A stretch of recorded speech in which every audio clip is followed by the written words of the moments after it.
From the Detroit Free Press, I'm Robin Chan with today's Voice Briefing. It's Tuesday, March 12th, 2024. I'm Susan Tompor, and I'm a columnist at the Detroit Free Press. We're nearly a month away from the April 15th tax deadline this year. Yet, millions of people have already filed their returns to get those tax refunds. Let's take a look at the first 5 weeks through March 1 for federal income tax data. The IRS shows that some 54 million households already filed their federal income tax returns. That is down slightly, 1.7% from a year ago. But last year's tax season did begin about a week earlier on January 23rd. The average tax refund issued by the IRS so far is $3,182. And that's up 5.1% from last year. But don't get too excited. Fewer of the early filers are actually seeing tax refunds.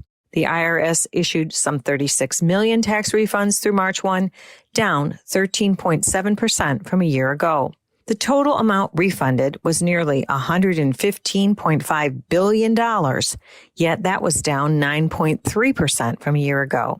Michigan's data shows that the state has already processed 1.5 million individual state income tax returns for the 2023 tax year and issued about $1.1 billion in refunds. No need to panic, of course. You still have some time to file the 2023 tax returns. I'm Frank Witzel with the Detroit Free Press. The 2-month repaving project on the Mackinac Bridge is expected to reduce traffic to one lane in each direction and lead to backups and delays, especially during the weekends.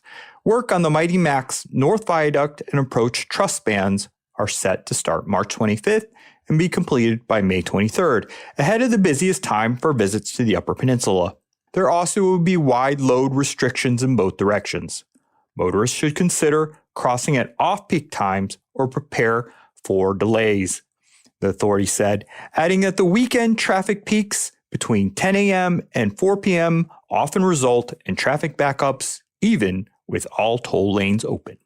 I'm Kirkland Crawford with the Free Press Sports Department. The NFL free agency period technically doesn't begin until Wednesday, but teams could begin coming to terms with players on Monday, and that's just what the Lions did with offensive lineman Graham Glasgow, the former Michigan star whom the Lions originally drafted, let go to Denver, and then brought back last season, played all 3 interior line positions for the Lions last season.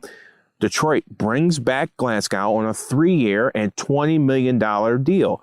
The Lions, however, said goodbye to their other offensive guard. Jonah Jackson has signed with the Los Angeles Rams for 3 years and $48 million to protect former Lions quarterback Matthew Stafford. Now, the trade is still in the air of possibility for the Lions, who aren't expected to make any more splashy moves, but extensions for players like Amon-Ra St. Brown and Jared Goff remain on the docket. Around the rest of the NFL, the big moves include quarterbacks, where Russell Wilson is expected to sign with the Pittsburgh Steelers, and former Michigan State quarterback Kirk Cousins is going from Minnesota to Atlanta. Find more from the Detroit Free Press on freep.com. That's FREEP.com. Thanks for listening, and you'll hear more from us tomorrow.